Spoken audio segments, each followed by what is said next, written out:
What's up, everyone? Welcome to Pat's Chat, a proud member of the CLNS Media Network. This show is brought to you by Prize Picks, America's #1 daily fantasy sports app. Download the Prize Picks app today and use code CLNS to get $50 in lineups after you play your first $5 lineup. Michael, What's up? kind of an emergency podcast, but only because of your Mm, scheduling. yeah, only because our normal Thursday window has closed because I'm chaperoning a field trip to the library with my daughter in second grade. And it's like, What a field trip, the library. and we're walking there, and it's like 2 miles each way. So that'll be interesting with a bunch of second graders. But either way, we got a podcast early, but it's also a newsy Patriots week. But also, before we get to the newsy Patriots week, you might have noticed, Doug, it's also a newsy Michael week. The flannels are out. The flannels. Yeah. I went in the attic. I got the winter clothes. Look out. I will be wearing flannels for the next 200 days. Think Michael is describing this as the perfect weather. He likes it when it's like Oh, 47 degrees with no sun in the air. incorrect. That is a misrepresentation. I just think once you hit into the 60s with the sun out, it's a little uncomfortable. So like give me 60 and we're cooking. Well, the Patriots made two trades last night. They were very active past the time of what, 7 p.m., something like that, 6 p.m. Probably around 7, I would say, because I was enjoying the local hockey game and was like, it's so weird when you're normally a super online guy to kind of get news via like Apple or Yeah. and you're like, oh, I guess I should check this out. But yeah, so it's probably around 7:15. So the Patriots traded Keion White to the 49ers for a sixth, seventh round swap, and they traded Kyle Duggar to the Steelers for sixth, seventh round swaps.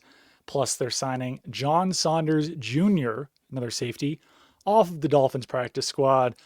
Let's go chronologically. Keion Okay. White, Yep. not a huge surprise. He was a healthy scratch in Sunday's win over the Browns.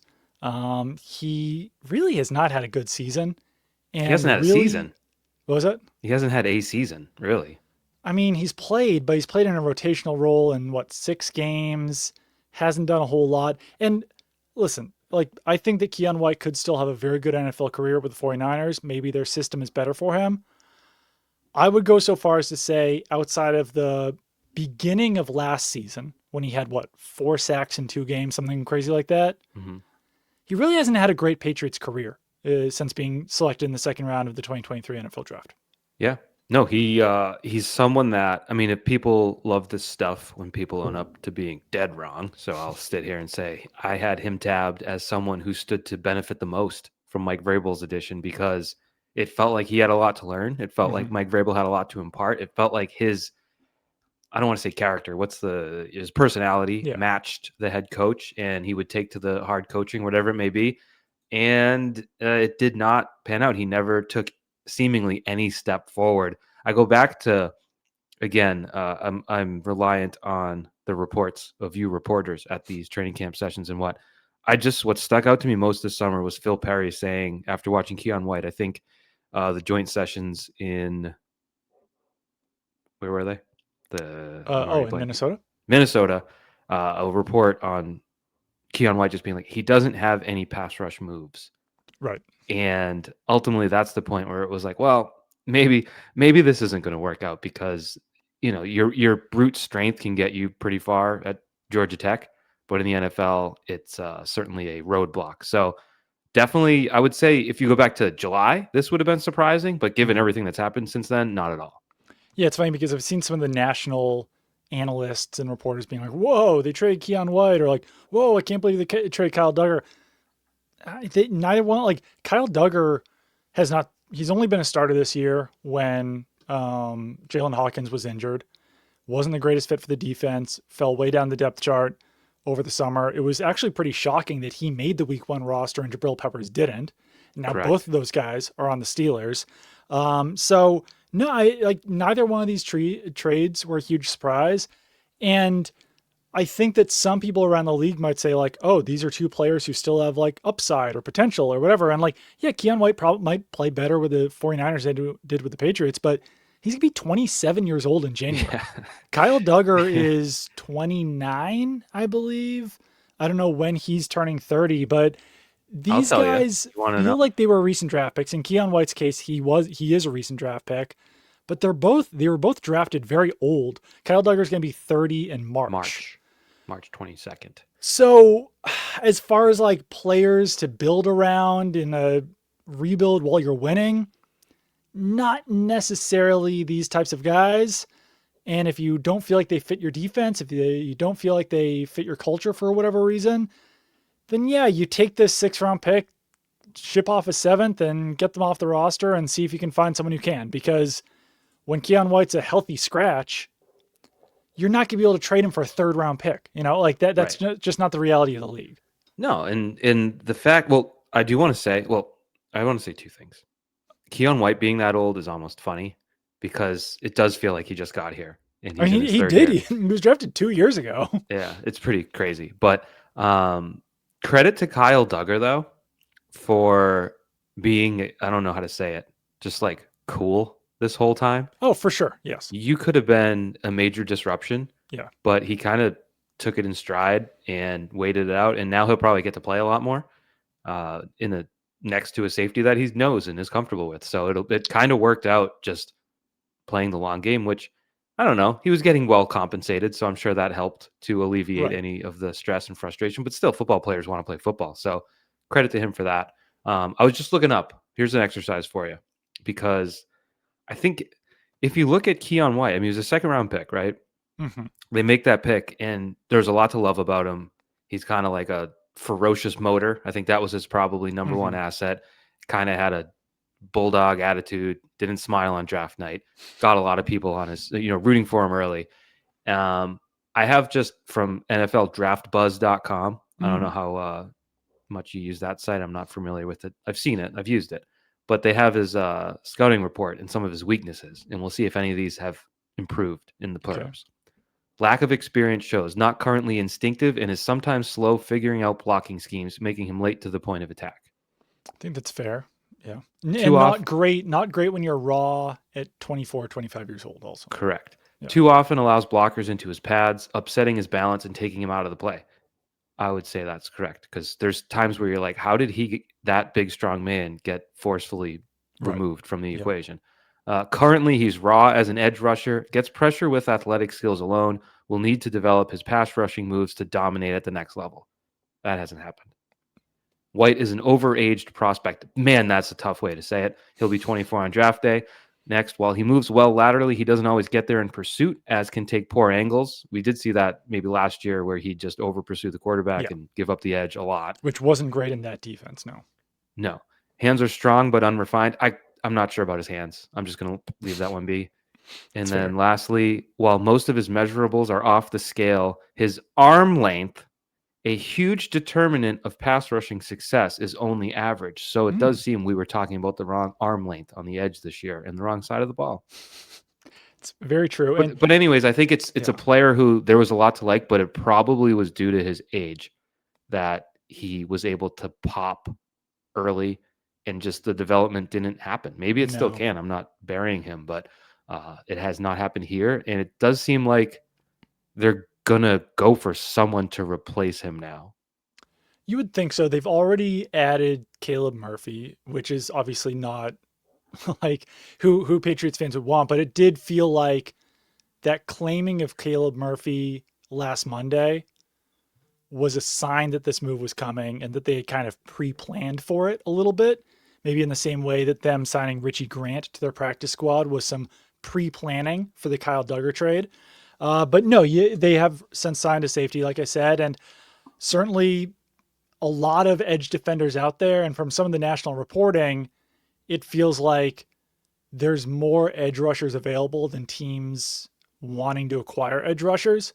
So you might be able to get a good deal on a Jalen Phillips or a Jermaine Johnson or a who's the other pass rusher on the Jets? My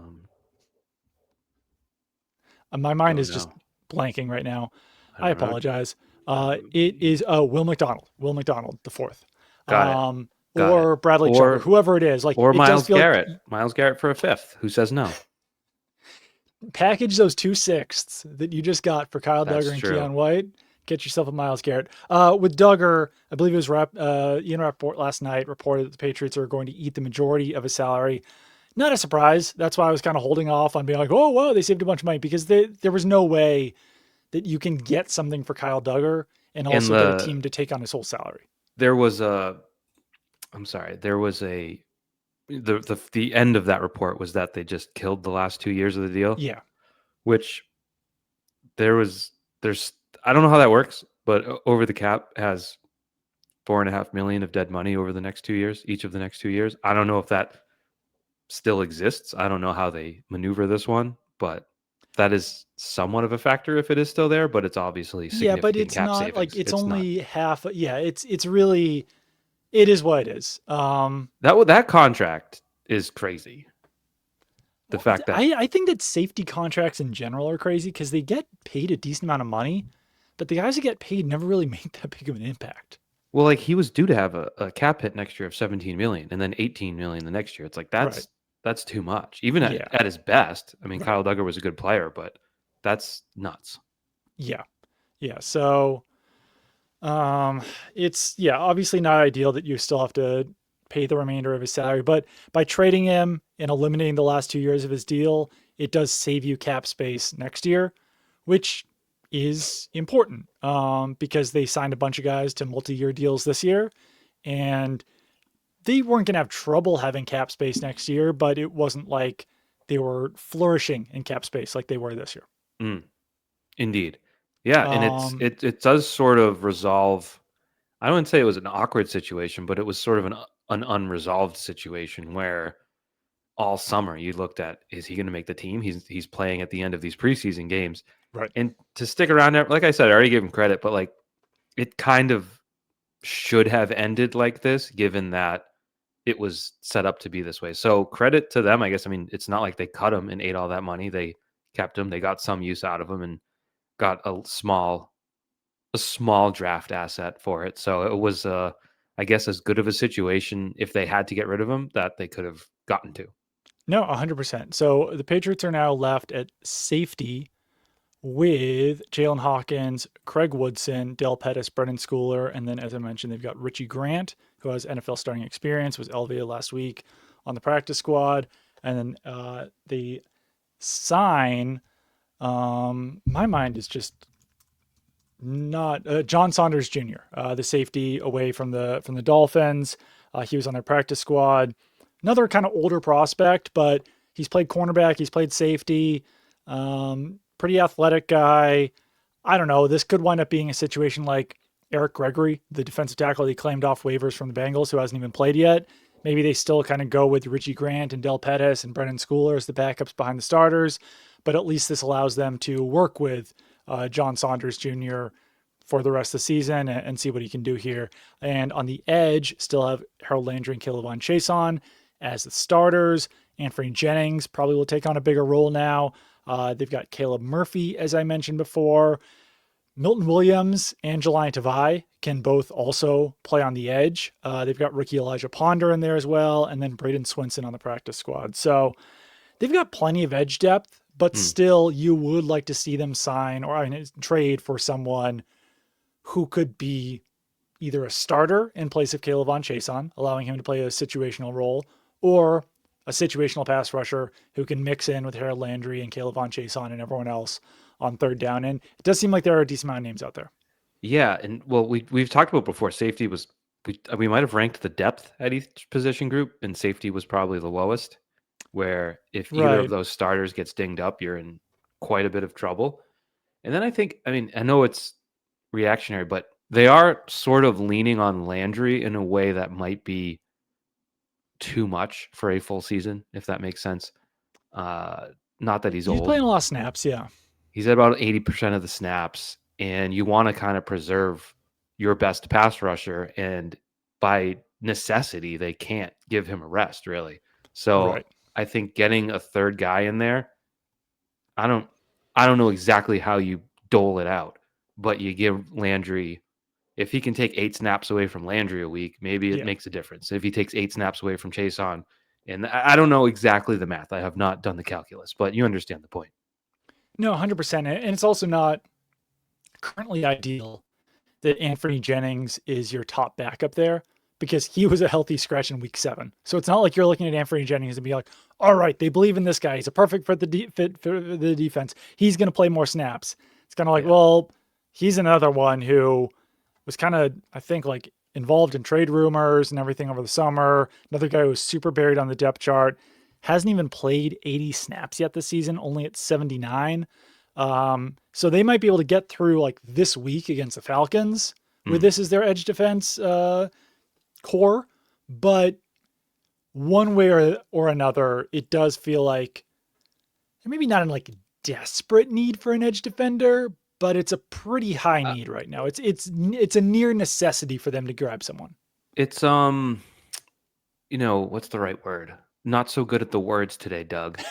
Neither one of us are. Relative. This is what we get for springing a podcast on I know. ourselves. I texted Doug about 5 minutes ago. He's like, "Let's podcast now." I'm like, "All right, pal." But I would say it's relative to the ceiling of the year. How about that? How good you can be? Like, is it a desperate need? No, you can field a team and play football, and you'll win a bunch of games against these bad teams. But if you want to be more than that, you're going to need someone who's a little bit more of an impact at getting after the quarterback. Like Anthony Jennings. Correct me if I'm wrong. You're the football expert here, Doug. Anthony Jennings, if I were to describe him, I would say big, strong man. Yeah. Strong edge setter, not a Not strong pass rusher. correct. So it's like a useful player in terms of being a big, strong man, but Yeah. he's not going to get after the quarterback. And that's where you probably could use a little boost if you want to. Like, man, it is getting difficult to assess the team given all of, like, you just played Dylan Gabriel. You just Right. played rookie Cam Ward, who literally pooped the football out into the end zone and gave you a touchdown. Like, you you want to see what this defense is against. We'll see Baker Mayfield in a couple weeks. Maybe you'll see like Kirk Cousins, who's an established quarterback this week. And I'm not sure how the quarterback situation is going to play out with Atlanta, but I think it's going to be Penix, but yeah. okay. You just want to see, because you want to know what that ceiling is. That everyone's kind of going to that point now, because what else can you say as Right. they win 5 in a row? It's like, well, are they a real contender? Can they beat playoff teams? Can they win playoff games? And it's like, to do so, I think it's fair to assume they're going to need an edge rusher who Mm-hmm. can be as good. How about this? As good as Keion Chase on. I think that's a fair Yeah. base of where they should look. Yeah, because I've mentioned it 1,000 times. I'll mention it 1,001 right now. Wow. When you sign Keion Chase on 1 year, $3 million, I don't think you're expecting him by week 8 to be 10th on the team in defensive snaps despite missing a game, being a bona fide starter every single game, 29 pressures so far this season. Like, obviously, they've gotten a lot out of him, and it was a really smart, good signing, which I'll get into the free agent signings. I'm actually writing something about that for tomorrow. But you didn't expect that. So you got what you got. You feel kind of lucky and fortunate to be getting what you're getting out of Keion Chason. And if you can get another one of those guys, or even someone that you feel like is better, then I think that you're in good shape. Indeed. For sure. No doubt. So Absolutely. we'll get back into trade discussions and everything like that. But I do want to talk real quick about prize picks. Do you want to help me create a lineup real quick? I live for this, Doug. I would love to. Let's All go. right. So I'm feeling that Drake May this week is going to have more than 28 and a half rushing yards. How do you feel about that? If you ask me that question every week and it starts with a 2, don't even ask it, Doug. We're saying more, because that's literally, if they play one snap in man and they run downfield, it's done in one snap. It's done. Bijan Robinson. Yeah. So the Patriots have been fantastic against the run, especially against top running backs. Can I tell you where my starting thought is? If this starts with a 7, Yep. if this starts in the 70s, I'm going to say less. All right. It's 75 and a half. I'm going less. I was right there on board with you. Yep. I'm not feeling too strong about Ramondre Stevenson, 51 and a half rushing yards. Yeah, they were so good last week, but to It's string just it like together. maybe it's another Travion Henderson game. That's the fear there. Yeah, we'll go less than 51 for Stevenson. I'm not going to lock it in though, because I'm not super confident about that. Yeah. But Drake May, 229 and a half passing yards. I'm kind of feeling more on that one. I haven't done my full research on that Atlanta defense. They rank. I gotta look up my stats. Yeah, that's They fair. have the number 1 passing defense in yards. Oh, So I maybe not then. might have to go less than, but Maybe I that's just won't one. touch it. I don't really want to pick against Drake May doing anything right now. I So know. yeah, I would leave that alone. All right. Do you feel strongly about Booty yards or Diggs yards? I would say Diggs just because the way things work in this offense is like it's someone one week, it's someone the next week. So it's going to be Diggs. So more or less than 54.5 for Diggs. More. Yeah, more. Yeah, more. Do you feel, how about Booty 36.5? Oh, that's not a lot of yards. I know. That's All one you really catch for need is him. one deep That's pass. a 41-yard touchdown. Yeah, More. I guess, what? This is fun, and it's not fun to say less than, it's true. especially on Wednesday, All Like, right. what kind of life are you living if you're picking less than 36.5 yards on Wednesday morning? All right. So we got Bijan Robinson for less than 75.5 rushing yards. Mm-hmm. Drake May for more than 28.5 rushing yards. Keion Booty more than 36.5 receiving yards. And Stephon Diggs more than 54.5 receiving yards. We are locking it in. Nice. That's the official Pats chat. All right, download the Prize Picks app today and use code CLNS to get $50 in lineups after you play your first $5 lineup. That's code CLNS to get $50 in lineups after you play your first $5 lineup. Prize Picks, it's good to be right. Do you want to hear every quarterback performance against the Falcons defense this year? Sure, why not? As soon as my computer overcomes the classic Pro Football Reference freeze, I'll be able to do that. So I couldn't tell you when. I can't tell you when that will be. I can tell you that having 9 Pro Football tabs open, Pro Football. Oh, there we go. We're alive. All right. Week 1, Tampa Bay Buccaneers. Yep. Baker Mayfield, 17 of 32. Okay. For 167 yards. Wow. But with 3 touchdowns, and he ran 5 times for 39 yards, and he was only sacked once. Okay. So, okay. Not good numbers, but a good game, if that makes sense. And the Bucs won by 3. Week 2. Caveat that this was J.J. McCarthy, who might not be very good. 11 for 21, 158 yards, no touchdowns, 2 interceptions. Ran 5 times for 25 yards. I don't particularly like that quarterback at the NFL level, so I'm going to put a star on that one. Yep. Carolina Panthers, who beat them 30-0. Bryce Young was 16 for 24 for 121 yards, no touchdowns, no picks, 1 sack, 2 rushes for 8 yards and a touchdown. Not a quarterback day, yet it was a 30-0 win. Not much of a rushing day either. They rushed for 108 yards. Yeah, that was just a weird game. Yeah. So, again, quarterback, it was Cam Ward. Washington the next week. You had, I don't know if Marcus Mariota, 16 for 27, 156 yards, 2 touchdowns, 1 interception. So, I appreciate this exercise just because it's telling me how crappy the quarterbacks are the Falcons have faced this season. We are adding some qualitative details to the number 1 pass defense in the league. Yeah. Buffalo, which we all watched on Monday night. Josh Allen was 15 for 26 for 180 yards with 2 touchdowns and 2 interceptions. Ran 6 times for 42 yards. So there's your Drake May rushing yards. Yep. But a bad passing night for Josh Allen for sure. It's true. That was in Atlanta, of course. Next week, they played the San Francisco 49ers. The quarterback there, you might remember him, Mac Jones. 17 of 26, 152 yards. It's like I'm reading the same stats over and over again. It's wild. No touchdowns, 1 interception. We don't need his rushing stats. He can't run. And lastly, Miami, you had Tua with the first really good quarterback game against them. Yeah, I was going to say he had a big game. 20 for 26, only 205 yards, but threw for 4 touchdowns, had a 138.6 rating. So he was the first to really have a great game. I think Baker Mayfield's was good. And other than that, they did face a lot of crap at quarterback. So yeah, they faced a whole lot of crap. I know you locked it in, but the more than Drake May passing number might be achievable, but does seem like a tall task. Maybe we'll talk about that in 20 minutes. We'll see. Yeah. Maybe we'll throw another anyways, some more kindle on the fire. How about this for a topic after that to just throw at you, because there's a lot of Drake May talk, MVP talk, analysis, Cam Newton having the worst analysis in the history of football analysis. You look at that list, right? If Drake May goes out there and throws for 280 yards and 3 touchdowns, doesn't that further separate him from the rest of the NFL. And like and Josh Allen Oh, having a absolutely. bad game against them, it's sort of like this could be. You mentioned Drake May not having a lot of national TV games. This isn't one of them. But if people put in the research and the effort, they'll Hmm. see like, okay, this was the number one pass defense on paper, and he lit him up. So it's an opportunity for him, and I would say Josh McDaniels to continue what they built last week.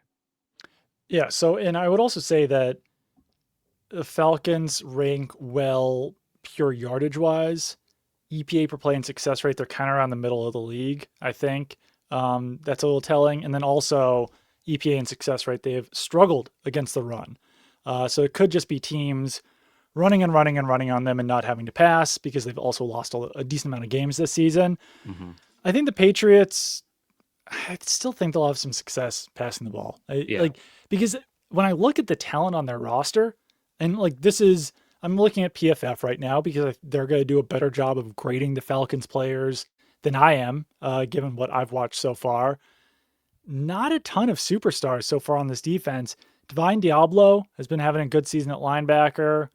Good linebacker in Caden Ellis. Good season out of David Onyemata at defensive end, but like in a defensive tackle, I should say. But like not a lot of defensive backs standing out. Jesse Bates is a good player, obviously. AJ Terrell's a good player. Neither one of them ranking that well on PFF so far. So I don't know. I feel like this is still a team that you can throw on. Yeah. Yeah. I Like mean, Mike Hughes is one of their starting cornerbacks. I feel like that guy's been in the league forever. it's true. Was he ever a Patriot? No, no. No. The rush defense being what it is. What is it, like 23rd in yards per attempt, Yeah. 21st, something like that. That might limit Drake May more than the Falcons pass defense might limit Drake May, if that makes sense. Like if it's Right. if it's Just the being like, right well, because sometimes they are just like, we're going to run the ball a lot. If if we it's can run, we're second going and to run. yeah, if you can get a first down on 2nd and 7 by handing it off, Yeah. you're probably like I think we know enough about Josh McDaniels that he's going to do that. He's not Mm-hmm. going to pass for the sake of passing, but it'll be interesting because I'm more interested in with all these changes going on. It's clear to me they're sort of setting up to bulk up, to add to the Mm-hmm. roster before the deadline. But B, just even the best teams we've seen struggle to just keep the foot on the gas pedal the whole year. You know what I mean? And Oh, for sure. Rabel talked about that this week, where he's like, the days start to get the same, and you got to worry about this, that, and the other thing. And it's like, yeah, like these seasons are long. It's just turning from October to November. There's a long way to go. You're still weeks away from that bye. If they, I don't care about the quality of the opponent. It's if you can come and win in an NFL game for the 6th straight week, Yeah. that's something. So like that's my number one. What's the word, Doug? It's the 3rd time today I've asked you for a word. It's not like a star or a key. It's like that's Right. where my main focus is, I guess.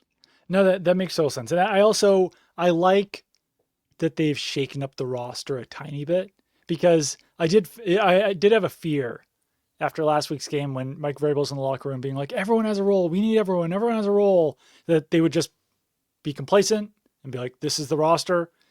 Let's not shake things up. It's working as is. But I think that, and I don't know the inner workings as well as obviously the players and the coaches and everything like that. But just being in the locker room, Kyle Duggar and Keion White, given their lack of roles, both are like kind of quiet guys. I don't think that those are necessarily like the rah guys, at least on this team, that Correct. you can't afford to lose, and that's Yeah. going to shake up the chemistry and destroy that. And I think that bringing in some new blood, which they've already done with John Saunders, or assuming Terrell Jennings is going to be added to the roster, maybe they trade for someone. I think that'll help as well. I did want to talk about, you mentioned Myles Garrett, and I think that Albert Breer lended some credence to the idea that he could be traded today just by writing that the Browns should trade him, which Okay. they probably should. Would you give up 2 first-round picks for Myles Garrett? I'm checking his contract because I know it's a big. It's actually, so the contract is interesting. The Patriots would not have to pay him a lot. Oh, really? His base salaries are very low over the But next 2 years. does the cap hit transfer? No, because most of the cap hit for him is the signing bonus. Okay, so that'll be on the Browns for an eternity. Yes. So I think Because I wrote, those like the second and third, the third to last and second to last year. Don't He's worry about looking. those. Yeah, yeah. Those Okay. are I not won't. guaranteed. Outside of $800,000, those are not guaranteed. So if you acquire Garrett, you have him for 26 and 27 in addition to this year. Is that what you're saying? 25, 26, 27, 28. Let's call it. Okay. So yeah, So I would give 4 up. years. Yeah. I think I did the math. It's around like 4 years, $51 million when you're just accounting for the base salary, Yeah. the per game roster bonus, the workout bonus, and then also these options. So this year, Garrett would cost them like $600,000, something crazy like that. 2026, he's costing them around like 10 million, let's call it. hmm In 2027, it's around like 16 or 17 million. And then 2028, it's like 22 million. Here's All of which are the very low for the yeah. best pass rusher in the NFL. The conundrum is this: you're asking on the wrong week. You're asking after a 5-sack day where Right. you can just salivate. Any team would salivate thinking about adding that guy to their roster. A guy who has 10 sacks now, doubled Yeah. his sack total last year, had 14 the past 2 years, 16 the 2 years before that. Obviously, yes, right? Yes. But he's 30, right? Is he 30? I think he's 29. He is 29. He turns 30 in December. So when you get him, you're basically, and then I don't know the history of pass rushers over 30. And it's not like I look at Myles Garrett and say, boy, he's about to get fat and old. But it's more the ankles. He had the foot last year, right? Was it the foot? It's the knees. It's the pounding that you endure that you might not get 2 first-round picks of value out of him after, say, I don't know, 2026. It's a risk. But if you think he can take you to another level, and maybe he can, yeah, maybe. How about this? Would I give a 2026 first round pick and then other stuff? Absolutely. Because I think I'm giving 2 first round picks. yeah, it's tough. But I also think, and I like this is impossible to know, you kind of need to win a Super Bowl while you have Myles Garrett on the roster because it's all about going all in while Drake May is still on a rookie contract. So I think if you do this, maybe you even try to make another move or you get super aggressive again this offseason and say, in 2026, we are winning a Super Bowl. Yeah. Which is obviously you can't predict that. That's impossible to say that it's 100% definite. But I think the goal has to shift that even this year, next year, before 2028, whatever I said, you have to win a Super Bowl. Does it impact at all your flexibility to sign Christian Gonzalez? I don't think so because I mean, quite honestly, if you trade for Myles Garrett after the contract that the Browns just gave him, he's kind of one of the biggest bargains in the NFL at that point. True. Yeah. No doubt. Like a 4-year, $52 million deal for Myles Garrett because he's already been paid most of the money. Pretty excellent. I'm going to add another caution, warning, whatever you want to call it. The other fear of giving up 2 first-round picks is right now, like you're the hot team, right? You're 6-2. You're looking at 10-7 at worst. You're looking at maybe 11-6, maybe 12-5. I suck at doing the 17 game math. It hurts to physically do. I'm a 16 game guy. But anyways, you get what I mean. Maybe you go on a run, a la the Washington Commanders last year, who were a team that everyone looked at and were like, this team is the future. They've got it all figured out. That team's now what, 3-5? They obviously have dealt with injuries to their quarterback, but they are not nearly as good. So you could look at it now and be like, well, that first round pick is like what? It could be 24. Right. I would trade the 24th pick for Myles Garrett and then whatever, throw the other one in. What if next year it just isn't, you're not making the same it's not a linear progression that you thought. And now that's the 9th, 10th, 11th pick. I would not want to trade that. So that is an issue. Yeah, you have to be good. You have to make sure you're good. Yeah, and I don't know if you want to put a condition on that trade, but I don't know that the Browns would be interested in that. Right. Being that they want to rebuild. So that is probably an equal concern to me as the pass rusher in his early 30s. I don't know. Like, it really is the worst. If you asked me last week, we could have a more clear-headed discussion about this, don't you think? Then absolutely. But then you see him in person and you see what kind of impact he can make. I mean, he's never done that. Right. Yeah, Yeah, you are sort of trading for him at his highest value. and it's like a ridiculous highest value. It's Yeah, like an impossible highest yeah, value. If you look at, I don't know, any other stretch of games, you can have a more sane look at it. Like, let's look at the 7 games before that. He had 5 sacks, which is good. pretty good. How many does Doubled it Harold? in one game. How many does Harold Landry have? 4.5 maybe. So that's a little bit. That's a little bit I more of a know, but I discussion. mean, you're I only purely know. looking at sacks, and I know. I mean, he's a menace. yeah, He's arguably the best player in the league. yeah, yeah, certainly among them. Definitely the best defensive player. So I don't know. I would probably no to the 2 first-round picks. I would be willing to give up next year's first-round pick and then talk to me after that. I don't know. Maybe a second. Well, this is where we disagree. This is where the Pats Mm, Chat podcast awkward. diverges. This is the fork in the road.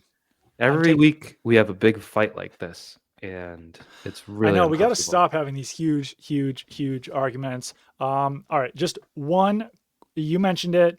This will be a lot more brief this time, but so you want to lock in more than 229 and a half passing yards for Drake May, Yeah, I mean, what did I say Tua had? 200?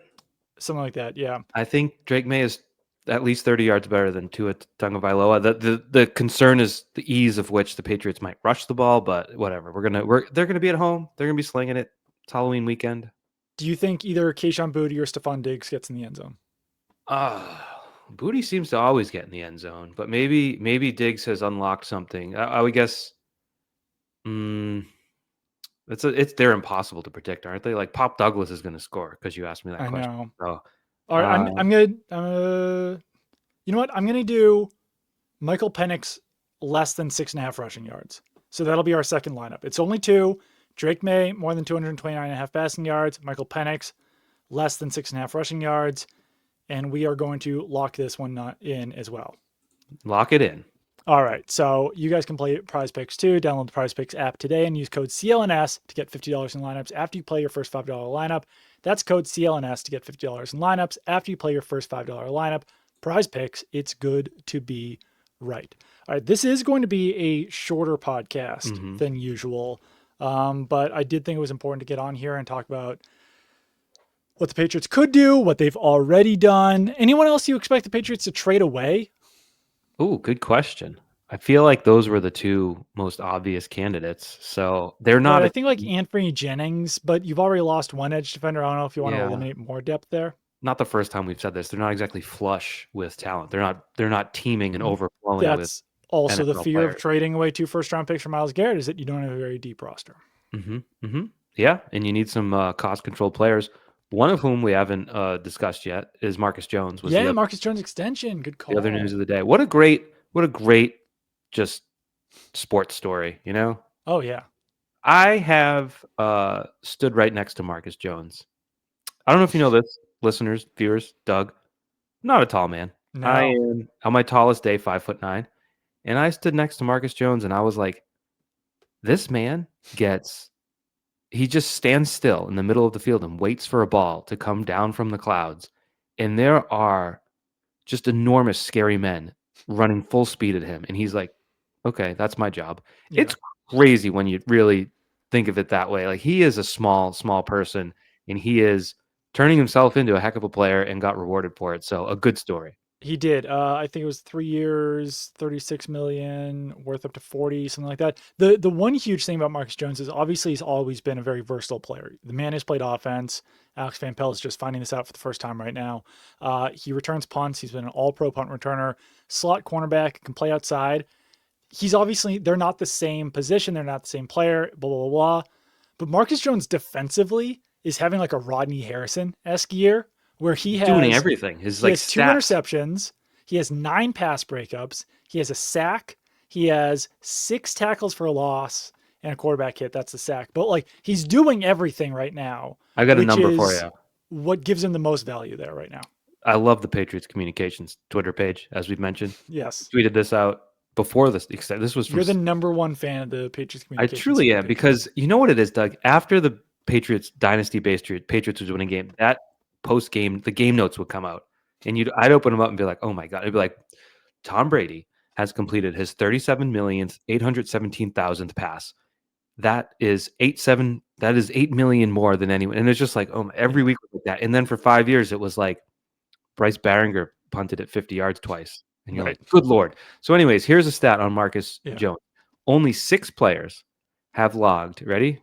At least 8 pass defenses in 4 tackles for a loss in a 4-game span in a single season since 1999, which is when tracking began Yeah. on pass defenses or whatever, one of those stats. Marcus Jones, Sean Smith, Derek Johnson, Adrian Wilson, Takeo Spikes, and Rondé Barber. So it's like doing everything, doing a lot of things. Rondé Barber, good It, zone cornerback. I think he played in the slot a little bit. Yeah. and what I would say, well, like you Derek had Johnson, good Chiefs linebacker. Takeo you Spikes jumped over the line of scrimmage. he was a good player. You had Jonathan Jones for so long in that slot, and then you Yeah. let him go, and like you seem to have just replaced it pretty well. And the other thing that with Marcus Jones is like he's almost a guarantee, given his size, to get beat once every week. But it's almost like the activation switch because he kind of goes buck wild after that, Yeah. and is just like I've said it 10 times. He's the most competitive player on the field almost every snap. So it's good for him. I mean, to go to he's talking about not like a rah guy to be a captain Yeah. is pretty impressive. So I like that Definitely. story.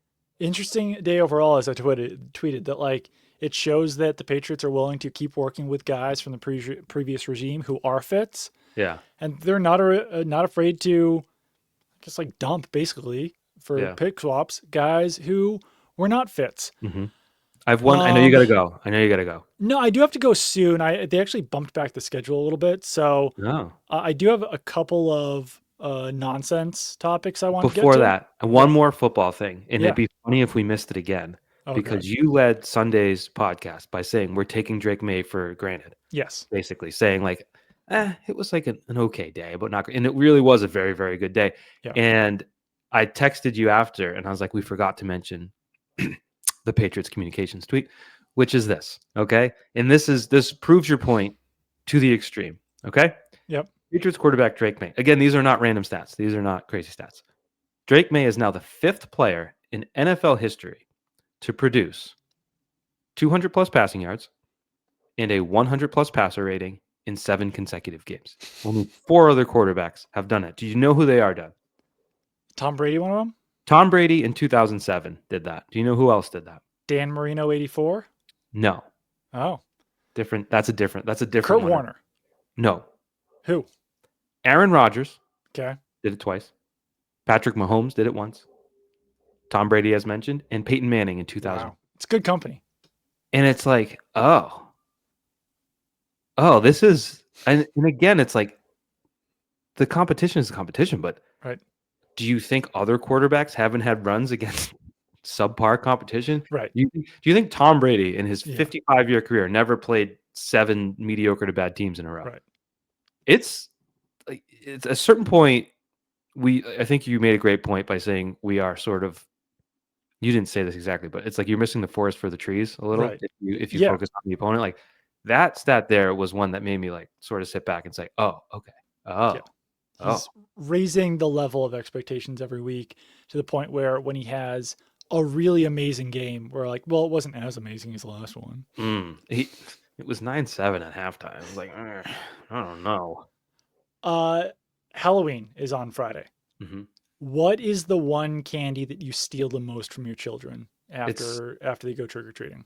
It's only one, and it's like a landslide, and it's the Reese's Cups. Like I have an addiction, and I can't have it in my house. I need them desperately to hide it because I have a problem. The regular sized ones, or like, do you like the mini ones? The mini ones can go to hell because they're in fairly large packaging too for like the Halloween ones, and it's like where do you get off going in this large package? If you give me like the pumpkin though, the pumpkin's the best. God. Yeah, there's so much peanut butter. Yeah, but the big pumpkin, not because there's smaller pumpkins too that aren't as good.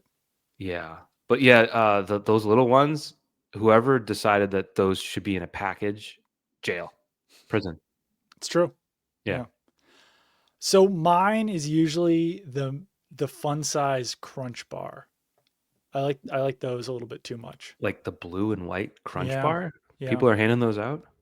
Not enough. But I don't know if my daughter's ever even had one because I just straight up steal them from her. I'm not sure I've encountered a crunch bar in the wild. I love a crunch bar.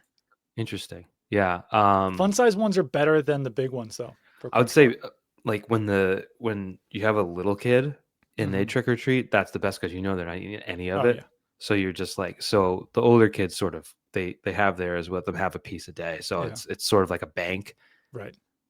I have a 2-year-old. If she wants to Your- go up there with the bucket, it could be a big year for me. Do your kids finish their Halloween candy? No, I think around like Christmas, I'm throwing this out. Like you're not going to eat these razzles or whatever the hell's left in It's here. it's wild because I used to always finish my Halloween candy, and maybe this just tells me that I'm spoiling Olivia, but like she never finishes it.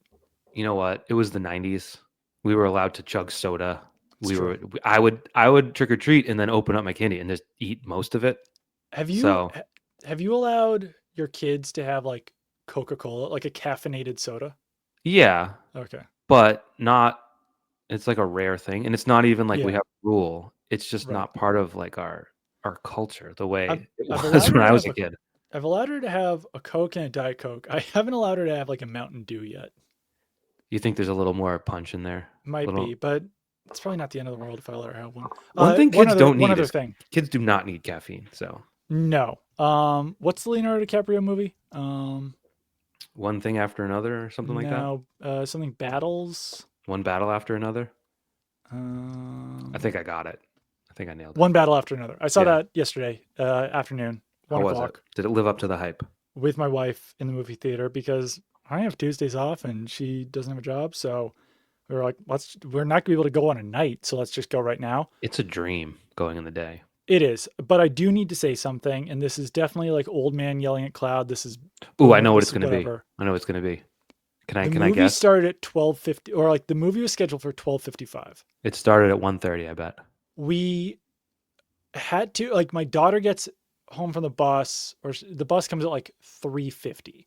We knew we weren't gonna get that, so we are gonna have my mom pick her up. But she had dance. No, she had swim at 4:50. Hmm. So we did have to still pick her up from my mom's, get her ready for swim, and go. Mhm.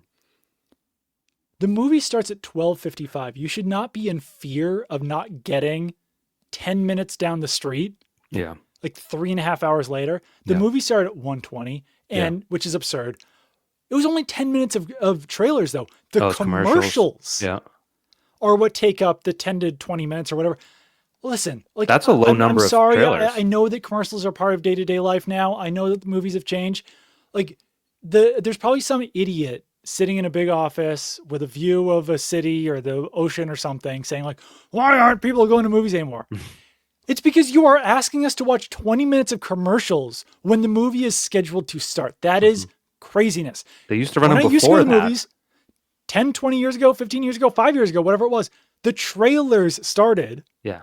when the movie was supposed to start. The ads would come before. You would maybe see one ad for go get some popcorn, go to the snack shop, whatever it was.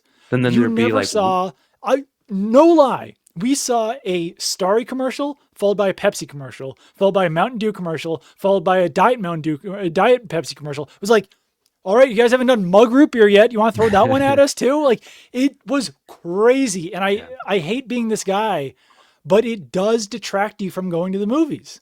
Yeah. It's well, first of all, it's tied into like the panic and hysteria when Red Zone added ads. Right. Everyone's like, we're already paying for it. And it's like, I support your rage here. Yeah. But I pay for numerous streaming platforms that still make me watch ads. Yes. And to your point, didn't even think of it. I pay for movie tickets that make me watch ads. So what I've done is I've gone to Reddit. If I'm seeing like a big movie, like I saw Sinners by myself in the middle of the day one day, and it was like, I don't want to go and just sit there for 40 minutes. So I looked on Reddit and you can kind of find the trailer, and the trailers were like a half hour. For like the number one movie in America, there's going to be about it. So for you to only have 20 minutes or 10 minutes of trailers. Well, 10 minutes of trailers, but it was overall 25 to 30 minutes worth of stuff before the movie started. It used to be if the movie was at what, 12:55? Yeah. The lights would dim at 12:50 and you'd get your commercials. Yeah, And then no, exactly. 12:55, you'd watch your trailers, however many, probably 3 or 4. Yep. But yeah, that is And it's when the movie is truly 2 hours and 42 minutes long, and they're adding 25 minutes to that, you can't and so budget. now the experience of like leaving for the movie, going to it, coming back is overall like 3.5 hours. Mm. This is where you counterbalance it with the pre-purchased seats where you don't need to worry about that is something that this generation will never understand, the anxiety of going to a popular For movie sure. and having to get there early enough to get like 4 seats together that didn't suck. Yeah. Like, you don't have to deal with that anymore, so it's a little bit of a You trade-off. don't. It is tough though, because like, what if it's the one time it starts 10 minutes after Yeah. it's? I don't know. I'm just complaining to complain's sake at this point. We do need to get out of here, but You gotta get to Reddit next time. it was annoying, and the movie was good. It was Yeah, it was good. I wanna see it. Do I have a movie. Have you seen Weapons? I watched that last night because my wife was doing something. She was planning for something and couldn't watch TV with me. She doesn't like scary movies, so Yeah. I watched that last night.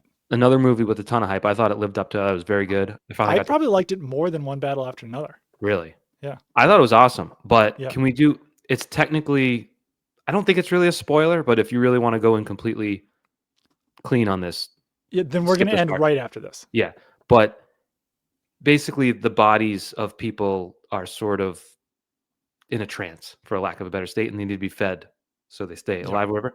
They didn't like, how do they pee and poop? Oh, true.